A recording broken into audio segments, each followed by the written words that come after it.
Hello, my dear students. In today's marathon series, we will do the MCQs from basic features of Constitution and sources. This is also very important.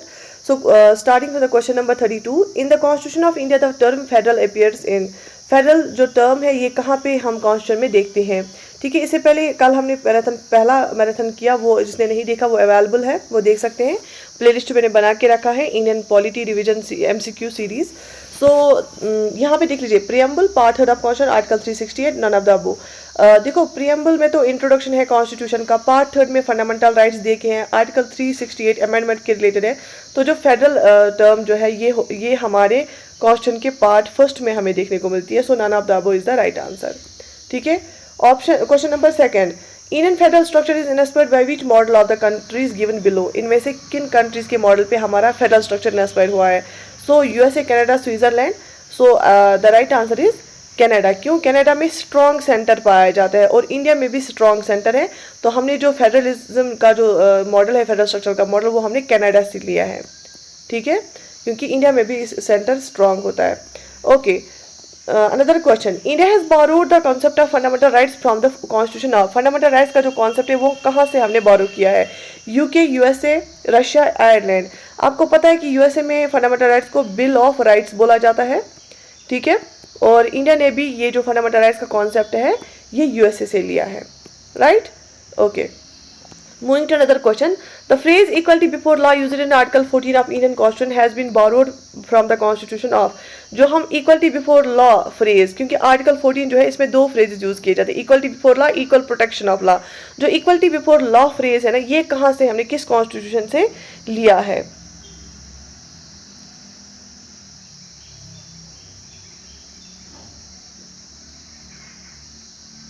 ठीक है, तो equality before law हमने कहा से Britain, USA, France, Canada. बताइए कहाँ से लिया है.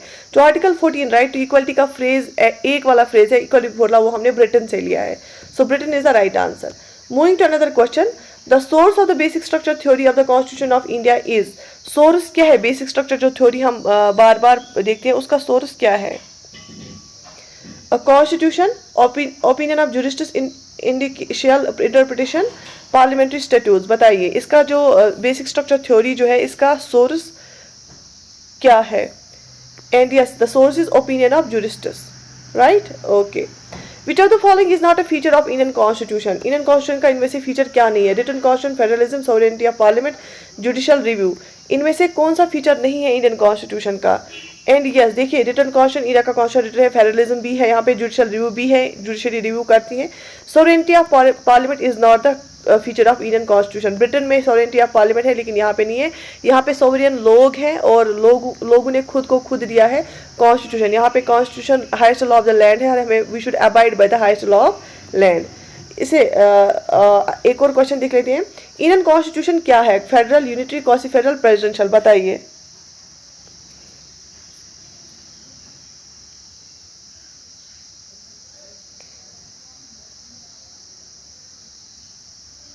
यहाँ पे जो इंडिया का कॉन्स्टिट्यूशन है वो क्वासी फेडरल है.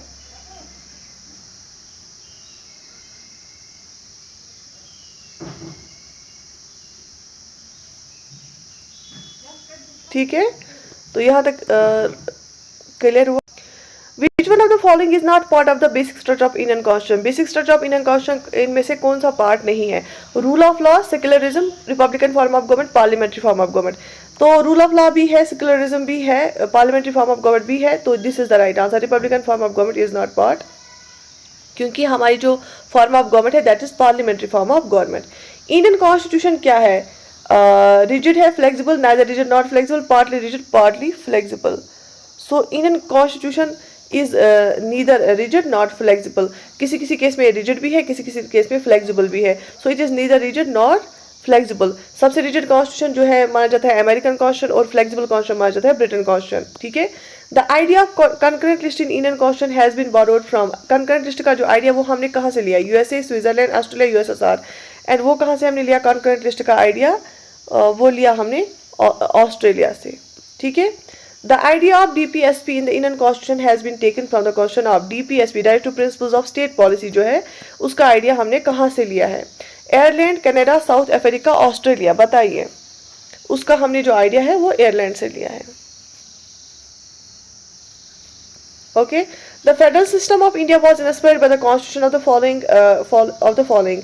किस कॉन्स्टिट्यूशन से हमने इंस्पायर हुए हैं और फेडरल सिस्टम इंडिया का किस से मिलता है? कनाडा, यूके, यूएसए, आयरलैंड, जो मैंने अभी बताया कनाडा मॉडल है हमारे पास, स्ट्रॉन्ग सेंटर वाला। ठीक है, ओके, राइट। तो which of the following are correct matching of the countries and borrowed features of Indian constitution from them? हमने किस किस कंट्री से कौन कौन कॉन्स्टिट्यूशन लिया है, कॉन्स्टिट्यूशन का कौन कौन सा फीचर लिया है? यूके से बाइकैमरल पार्लियामेंट, ठीक है। यूएसएसआर से independence of judicial and judicial review, Australia से 5 ईयर प्लान, यूएसए से language of the preamble, Japan से law on which the Supreme Court function, Ireland से method of election of president.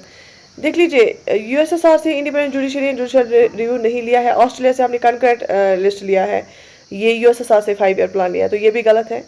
ठीक है, so second भी गलत है, थर्ड भी गलत है, जहाँ पे भी थर्ड दिखेगा सेकंड दिखेगा वहाँ पे एक ही ऑप्शन बचता है, C option, that means Ireland से method of election of president, Japan से law on Supreme Court function, और यूके से बाइकैमरल पार्लियामेंट। बाइकैमरल पार्लियामेंट का मतलब होता है जहाँ पे 2 हाउसेज होते हैं, हमारे पार्लियामेंट में लोकसभा एंड राज्यसभा 2 हाउसेज हैं।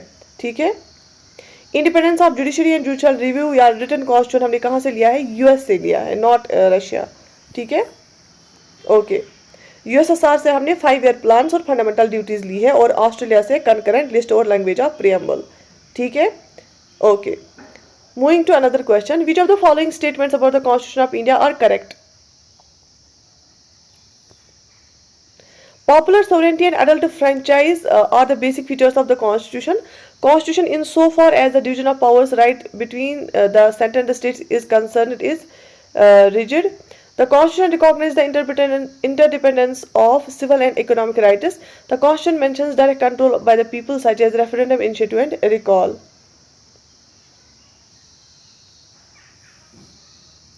ठीक है, तो नहीं, हमारे इसमें रेफरेंडम, इनिशिएटिव एंड रिकॉल का कोई ये नहीं है, तो ये भी गलत, ये भी गलत।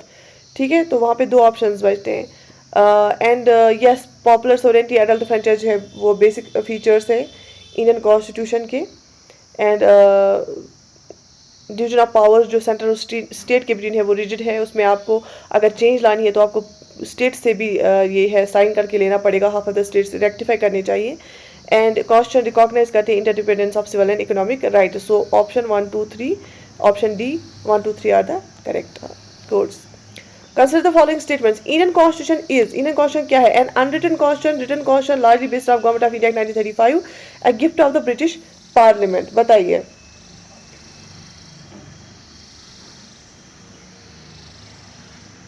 ये अनरिटन कॉन्स्टिट्यूशन नहीं है, this it is the written constitution. So 1 statement वाला गलत हो जाएगा, तो यहाँ पे हमें बचे 2। ये रिटन कॉन्स्टिट्यूशन है, ये बिल्कुल सही है, सो 2 आएगा। Largely based of government of India act 1935, ये बिल्कुल सही है, तो 2 and 3 is the right answer, option B. क्यों? क्योंकि जो इंडिया का कॉन्स्टिट्यूशन है ये इसलिए लेंथी माना जाता है क्योंकि जो गवर्नमेंट ऑफ इंडिया एक्ट 1935 था वो बहुत बल्कि था, ये स्ट्रक्चरल पार्ट देता है हमारे कॉन्स्टिट्यूशन को, तो ये सही है। और हमारा कॉन्स्टिट्यूशन क्या है? रिटन है, each and everything is written in our constitution, is the lengthiest constitution. ठीक है, ओके। तो मैच द फॉलोइंग, हमने जो है emergency provisions, fundamental rights, parliamentary system, ये कहाँ से लिया है? And direct principles of state policy. सबसे पहले अगर हम बात करेंगे इमरजेंसी प्रोविजंस की, इमरजेंसी प्रोविजंस हमने कहाँ से लिया है? इमरजेंसी प्रोविजंस को हमने जर्मनी से लिया है। फंडामेंटल राइट्स हमने कहाँ से लिए हैं? फंडामेंटल राइट्स हमने यूएसए से लिए हैं, यूनाइटेड स्टेट्स ऑफ अमेरिका से। ठीक है, पार्लियामेंट्री सिस्टम हमने कहाँ से लिया है? पार्लियामेंट्री सिस्टम हमने यूके से, द यूनाइटेड किंगडम से लिया है। अगर हम direct principles of state policy की बात करेंगे वो हमने आयरलैंड से लिया है। ठीक है, तो इसमें ऑप्शन सी आएगा। Okay, the silent features of Indian constitution provide for, जो कॉन्स्टिट्यूशन के फीचर्स है वो हमें क्या बोलते हैं? Single citizenship for the whole of India, strictly federal form of government, unique blend of rigidity and flexibility. So I think this ये सही है क्योंकि पूरी इंडिया के लिए हमें सिंगल सिटीजनशिप है, हमें blend of rigidity and flexibility है, स्ट्रिक्टली फेडरल फॉर्म नहीं है, क्वासी फेडरल फॉर्म है। तो 2 गलत है, यहाँ पे 2 जहाँ पे भी दिखेगा वो गलत करो, तो D, option D 1 and 3 is the right answer. ठीक है, एलिमिनेशन मेथड से भी होता है। Okay, which of the following are considered as parts of the basic structure of the Indian constitution, इनमें से कौन कौन सा पार्ट ऑफ बेसिक स्ट्रक्चर, ठीक है।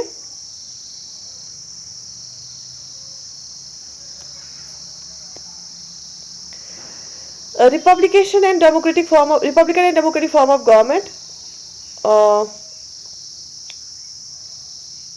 secular character of the constitution, division between the fundamental rights and right to principles of state policy, federal character of constitution, ये तो कहीं पे भी हमने नहीं देखा, तो जहाँ पे भी 3 है ये गलत है। Division between the fundamental rights and right to principles बिल्कुल भी नहीं है, दोनों अपनी अपनी जगह सही है और कोई डिवीजन नहीं करके है। सो बचा एक option D, this is the right. Federal character भी है, Republican democratic form of government भी है, सेक्युलर कैरेक्टर भी है। ये जो है बेसिक स्ट्रक्चर है इंडियन कॉन्स्टिट्यूशन का, ठीक है। So, question number 50 is on your screen. Which of the following features of Indian government system are the essential features of parliamentary government system? हमारे जो गवर्नमेंट में, इंडियन गवर्नमेंट में जो features है, उनमें से इन फीचर्स में से कौन सा एसेंशियल फीचर है पार्लियामेंट्री गवर्नमेंट सिस्टम का? क्योंकि हमारे जो फीचर्स है हमारी गवर्नमेंट के, वो हमने कुछ यूएसए से भी लिए हैं, कुछ यूके से भी लिए हैं, लेकिन यूके और हमारा पार्लियामेंट्री फॉर्म ऑफ गवर्नमेंट मिलता है। So option 1 is presence of nominal and real executives, ठीक है, ये पार्लियामेंट्री फॉर्म ऑफ गवर्नमेंट का फीचर है। Membership of ministers in the legislature, ये भी है क्योंकि पार्लियामेंट्री फॉर्म ऑफ गवर्नमेंट जो है वहाँ पे लेजिस्लेचर से ही एग्जीक्यूटिव निकलता है। Separation of power between the union and the state government, independent of judiciary system, ये तो जो है फेडरल का है, ये पार्लियामेंट्री का एसेंशियल फीचर नहीं है। So option 1 and 2 only, so option A is the right answer, ठीक है। शाबाश, this is the revision series, आपने ये पढ़ा होगा। जिसको पहली बार पढ़ना है वो हमारी जो है बैच ज्वाइन कर सकते हैं पॉलिटी के लिए, बट ये जिसने पॉलिटी पढ़ी है उनको ये क्वेश्चंस आने चाहिए, ठीक है। We will do a lot of questions, हम पूरी कॉन्स्टिट्यूशन और इंडियन पॉलिटी की जो है रिवाइज करेंगे।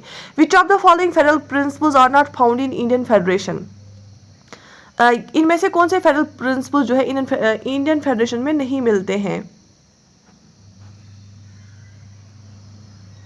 Bifurcation of judiciary between the federal and the state governments, equality of representation of states in the upper house of the federal legislature, the union cabinet cannot be destroyed by any state seceding from the union at its will, federal government can redraw the map of the Indian union by forming new states। देखो आपको पता है नए states बना सकता है federal government parliament में, जैसे तेलंगाना बनाया, ठीक है, आराम से बना सकता है। जम्मू एंड कश्मीर का स्टेटस चेंज करके यूनियन टेरिटरी 2 बनाई, रिड्रॉ कर सकता है, ये है। Union can not be destroyed, बिल्कुल ये भी फीचर है क्योंकि हमारा जो यूनियन है वो दैट इज इनडिस्ट्रक्टेबल और स्टेट्स को हम डिस्ट्रॉय कर सकते हैं। लेकिन ये जो 2 है ना, equality of representation in the states in upper house, ये नहीं है क्योंकि हमारा जो राज्यसभा है ना उसको पॉपुलेशन के बेसिस पे मेंबर्स आते हैं। ये नहीं है कि हर एक स्टेट का इक्वल रिप्रेजेंटेशन होगा, जैसे लोकसभा से सबसे ज़्यादा मेंबर्स, ठीक है। Bifurcation of judiciary between the federal state नहीं है, हमारा जो है हाईएस्ट कोर्ट ऑफ लैंड जो है सुप्रीम कोर्ट है और उसके ऑर्डर्स फॉलो करने हैं लोअर कोर्ट्स को। तो ऑप्शंस यहाँ पे आएंगे कि कौन सा फीचर नहीं है federal feature. So 1 and 2 these are not present in the Indian form of government, तो option C is the right answer. Assertion और रीजन है केसी वायरी कॉल्स, ठीक है। बेसिकली जो फेडरल गवर्नमेंट होती है ना उसमें उसके फीचर्स क्या होती हैं? ड्यूअल गवर्नमेंट होना चाहिए, नेशनल और रीजनल, रिटन कॉन्स्टिट्यूशन होना चाहिए, डिवीजन ऑफ पावर होना चाहिए between national regional government, supremacy of constitution होना चाहिए, रिजिड कॉन्स्टिट्यूशन होना चाहिए, इंडिपेंडेंट जुडिशरी होनी चाहिए, बाइकैमरलाइजेशन होना चाहिए। अब 52 की बात करते हैं। K C Wheare calls Indian constitution as quasi federal constitution, किसने बोला था ये याद रख लेना, ये बिल्कुल सही है। केसी वारी ने क्या बोला था? इंडियन कॉन्स्टिट्यूशन को बोला था एक क्वासी फेडरल कॉन्स्टिट्यूशन, ठीक, क्योंकि परफेक्टली फेडरल नहीं है। There are 3 lists, union, state and concurrent list in the 7th schedule of the Constitution of India, dividing powers between the center and the states, giving residuary powers to the central government। हमारे constitution में 3 lists हैं, list 1 union list, list 2 state list and list 3 concurrent list. और जो इन 3 lists में नहीं है कुछ provisions, उनको हम रेजिडुअरी पावर्स बोलते हैं, वो किसको दिया गया है? वो यूनियन गवर्नमेंट को दिया गया है। So that means union government को पावरफुल बनाया गया है। तो यहाँ पे परफेक्ट फेडरलिज्म नहीं, यहाँ पे क्वासी फेडरलिज्म है। So yes, A and R are correct, both are correct and R is the correct explanation of A, ठीक है। तो क्वासी फेडरलिज्म किसने बोला था? केसी वायरे ने, ठीक है। Okay, moving to another question number 53। Consider the following statements in regard to equality before law introduced by the British in India, ठीक है। इक्वलिटी बिफोर लॉ किस कॉन्स्टिट्यूशन से हमने लिया है? ब्रिटेन कॉन्स्टिट्यूशन से लिया है। There were similar codes for Indians and Europeans, Justice now became costlier than before. The government officials often favored the rich. ठीक है. Which of the following given above are correct? इनमें से correct कौन से ये हैं? देखो, इक्वालिटी बिफोर लॉ जो इंट्रोड्यूस किया ब्रिटिश ने इंडिया में, जो उस टाइम पे ब्रिटिश राज के दौरान किया था, there were similar codes for Indians and Europeans. ये सही नहीं है, उनके लिए सिमिलर कोड्स नहीं थे. यूरोपियंस को यूरोपियन जज ये करता था, इंडियन जज नहीं कर सकता था. Justice now become costlier than before, हाँ ये महंगी हो गई थी. Government officers of favoured rich, ये भी सही है. So yes 2 and 3 are the right answer. British Raj की बात हो रही है. ठीक है. Which of the following are not central tenets of the constitution of India? Okay. Prohibits discrimination on grounds of religion, gives official status to certain religions, provides freedom to profess any religion, ensures equality of all citizens within the religious communities. ठीक है. इनमें से कौन से central tenets नहीं है constitution of India के? So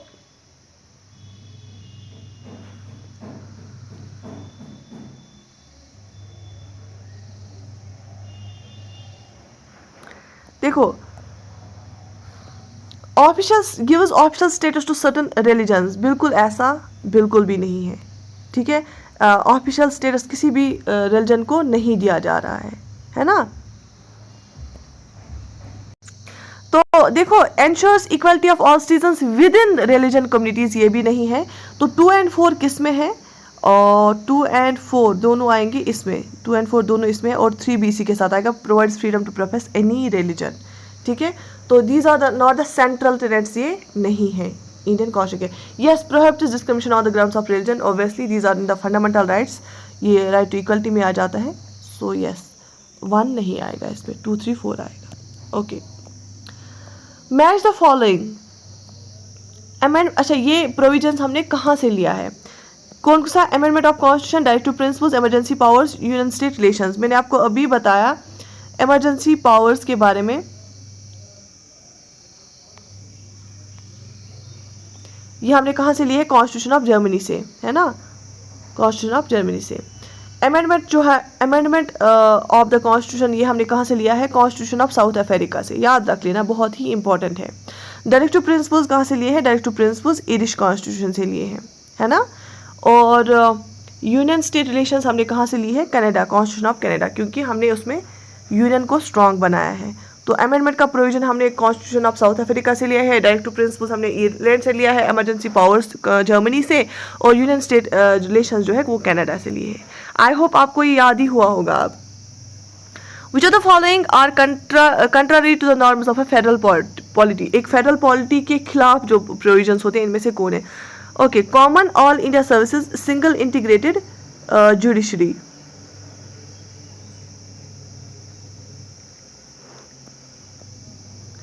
correct codes आप बताइए. Which of the following features are contrary to the norms of federal polity? Select the correct answer. और contrary to the norms of, जो फेडरल पॉलिटी होती है ना, परफेक्टली फेडरल होती है. तो ऑब्वियसली ठीक है, इसमें क्या? तो ऑब्वियसली ऑल इंडिया सर्विसेज और सिंगल इंटीग्रेटेड जुडिशरी जो है, ये क्या है? Common all India single integrated judiciary जो है वो फीचर्स है किसके? यूनिटरी. ये यूनिटरी फीचर्स है. तो ये दोनों कंट्रारी है ना, ये यूनिटरी फीचर्स है. क्योंकि यूनिटरी फीचर्स में क्या क्या आएगा? सिंगल कॉन्स्टिट्यूशन आता है, इंटीग्रेटेड जुडिशरी आती है, और ऑल इंडिया सर्विसेज आता है. अब अगर हम फेडरल पॉलिटी की बात करेंगे, उसमें क्या आएगा? रिटन कॉन्स्टिट्यूशन आएगा, सुपरमेसी ऑफ कॉन्स्टिट्यूशन आएगा, रिजिडिटी ऑफ कॉन्स्टिट्यूशन आएगा, 2 गवर्नमेंट्स आएगा, डिवीजन ऑफ पावर आएगा, बाइकैमरलिज्म आएगा. सो ये फीचर्स आपको पता होने चाहिए. तो ऑब्वियसली ये दोनों जो है, ना ही ये फेडरल फीचर है, ना ही ये फेडरल फीचर है. These are the unity features. ठीक है. Okay, moving to another question. Which among the following features of the federal system is not found in the Indian political system? Indian political system में इनमें से क्या नहीं पाया जाता है फेडरलिज्म का? Dual citizenship, distribution of power between the federal and state government, supremacy of constitution, authority of the courts to interpret the constitution. बताइए इनमें से कौन सा फीचर नहीं है इंडियन कॉन्स्टिट्यूशन में फेडरलिज्म का? ड्यूअल सिटीजनशिप नहीं है, क्योंकि इंडिया में क्या है? इंडिया में सिंगल सिटीजनशिप है. ठीक है, single citizenship. Okay. Moving to another question, consider the following statements. A member of parliament enjoys freedom of speech in the parliament as a parliamentary privilege protected by the Constitution of India. ठीक है, बिल्कुल सही है. Constitution has vested the power to armored the Constitution in the power to amend, sorry ये amend होगा, power to amend the Constitution in the parliament.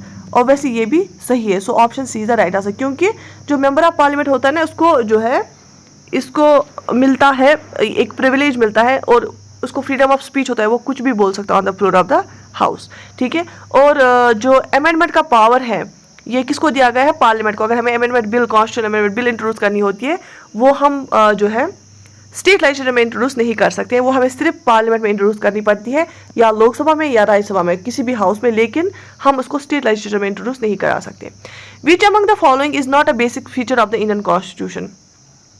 इनमें से कौन सा बेसिक फीचर नहीं है? Fundamental rights, independence of judiciary, federalism, the unquestioned right of the parliament to amend any part of the constitution. नहीं, ये ब्रिटेन में होता है. हमारे पार्लियामेंट को ऐसा पावर नहीं दिया गया है वो जो चाहे वो उस पार्ट को अमेंड करे. नहीं, this is not the feature of Indian constitution. Fundamental rights है, इंडिपेंडेंस ऑफ जुडिशरी है, फेडरलिज्म है. These are the basic structure, but this is not the basic structure. So option D is the wrong. This is not the basic structure. Okay. So question number 60, which one among the following is not a characteristic of a federal system? इनमें से कौन सा federal system का characteristics नहीं है? Okay. There are two distinct levels of government. क्या ये है फेडरलिज्म का स्ट्रक्चर? ऑब्वियसली स्टेट गवर्नमेंट और यूनियन गवर्नमेंट होना चाहिए. The responsibilities and powers of each level of government are clearly defined in the written constitution. ठीक है. हर एक गवर्नमेंट की रेस्पॉन्सिबिलिटीज और पावर्स को क्लियरली डिफाइन किया गया है रिटन कॉन्स्टिट्यूशन में. ये भी है. There is no separation of power between the legislative and executive branch of government. So obviously this is not जो ये है, which one among the following is not a correct of federal system. ये federal system का जो ये नहीं है, क्योंकि फेडरलिज्म में क्या होता है? Separation of powers bedrock principle होता है. सेपरेशन ऑफ पावर बहुत ही जरूरी है. तो ये बोल रहा है कि there is no separation of power. So this is wrong. Option C is wrong. A Supreme Court is entrusted with the responsibility of interpreting these provisions and arbitrating in matters of dispute. Obviously this is correct. So option C is the answer, क्योंकि ये बोल रहा है there is no separation of power between the legislative and executive branch of government. But जो separation of power है वो bedrock principal माना जाता है किसका? फेडरलिज्म का. Which part of the Indian Constitution has been described as the soul of the Constitution? Indian Constitution के किस part को soul of Constitution बोला गया है? So fundamental rights, right to principles of state policy, preamble and right to constitutional remedies. And yes, Article 32 right to constitutional remedies बोला गया है soul of Constitution, क्योंकि Article 32 खुद भी एक fundamental right है और ये बोलता है कि आप you can directly move to the Supreme Court for the violation of your fundamental rights. ये fundamental rights को बचाता है, तो ये खुद भी एक fundamental right है. Article 32 right to constitutional remedies. So this part is called the soul of Indian Constitution. ठीक है. Okay. Right to equality finds a place in the Constitution under. Right to equality Indian constitution में कहाँ पे पाया जाता है? किस article के अंदर? Right to equality.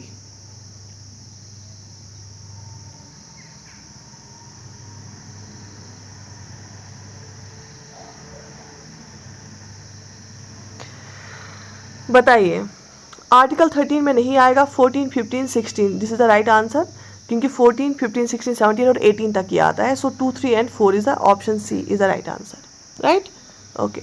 India has adopted a federation of dash type. India ने कौन सा फेडरेशन टाइप अडॉप्ट किया है? कैनेडियन. ठीक है, मैंने आपको ये बताया भी था, कैनेडियन टाइप इंडिया ने अडॉप्ट किया है. सो यहाँ तक क्लियर है. तो ये दूसरा चैप्टर था और इसके बाद हम पार्ट्स, आर्टिकल्स, चैप्टर और शेड्यूल नेक्स्ट मैराथन सेशन में करेंगे. Do write in the comment section क्या आपको फायदा हो रहा है इसे. So shall I continue this और not? Like the video, share it with your friends and subscribe to our YouTube channel.